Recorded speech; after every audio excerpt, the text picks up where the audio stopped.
చేసే మీనరాశి, మీన లగ్నం తీసుకున్నట్లయితే, మీకు మీనరాశి, మీన లగ్నం కిందకి చూసినట్లయితే, మీకు రాశాధిపతి, దశమాధిపతి అయినటువంటి బృహస్పతి మీ దశమ భావాన్ని చూస్తున్నారు. అంటే మీ రాశిని కూడా చూస్తున్నారు. మీ రాశిని కూడా ఆయన అక్కడ శని భగవంతుడు ఉన్నాడు.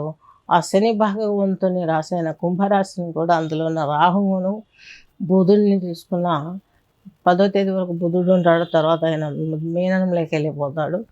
ఈయన దృష్టి, ఈయన స్థానంలో ఉన్న శని బుధుడు, ఈయన దృష్టికి లోనైనటువంటి రాహువు బుధుడు, ఇవి రెండు కాంబినేషన్స్ అంత మంచివి కావు.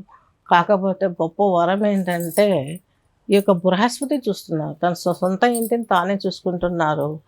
అంటే గోచారంలో తన సొంత స్థితిలోనే, అంటే గురువు యొక్క రాహువుని చూస్తున్నారు.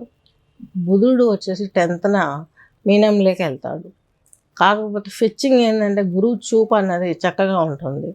ఎందుకు, మీ కుంభరాశిపతి అయినటువంటి ఈ యొక్క శని, మకర కుంభరాశిపతి శని మీ జీవితంలోనే ఉన్నాడు. ఏళ్ళనాటి శని ప్రభావంతో ఉన్నారు. అతని నుంచి మీరు బయటపడ్డారు. ఎలా? రాహువు మూలకంగా మీరు బయటపడగలరు. లేకపోతే ఇంకా ప్రాబ్లమ్స్ ఎక్కువ అయ్యేటివి. రాహువు వచ్చేసి ఈ యొక్క శతభిషం నక్షత్రంలో దృఢంగా ఉన్నాడు. తన స్థానంలో చాలా దృఢంగా ఉన్నాడు.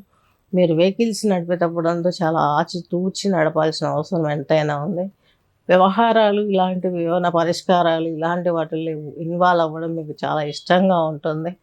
సున్నిత స్వభావము, అలాగే మీకు బాడీ తత్వం కూడా కొంచెం నీటి తత్వంతో కూడుకొని, అంటే ఉబ్బుగా ఉంటారు, లావుగా ఉండే అవకాశాలు ఎక్కువగా కనిపిస్తాయి. మీ భావాలు కూడాను కెరటాలకు మళ్ళీ ఎగిసిపడి తగ్గుతూ ఉంటాయి. ఈ యొక్క దీని నుంచి బయటపడాలంటే మీరు గాణగాపూర్ వెళ్ళాల్సిందే. అక్కడ ఆ యొక్క భీమా నదిలో తలస్నానం చేసి చక్కగా ఆ స్వామి దర్శనం చేసుకొని వస్తే మీకు ఈ రాహుదోషం పోతుంది. ఒకసారి విజయవాడ కనకదుర్గను ప్రదక్షిణలు చేయాలండి. టెంపుల్ చుట్టూను అమ్మవారికి ఇష్టమైన ఆ యొక్క మహిషాసురమర్దిని స్తోత్రం వింటూ, చదువుకుంటూ మీరు, లేదా చెవులలో ఇయర్ ఫోన్స్ పెట్టుకొని వింటూ ప్రదక్షిణ చేసుకుంటే మంచి జరిగే అవకాశం చాలా వరకు ఉంటుంది. వివాహ యోగం ఉంది ఈ సంవత్సరం మీకు మీనరాశి, మీనలగ్నం వారికి జూన్ తర్వాత. అలాగే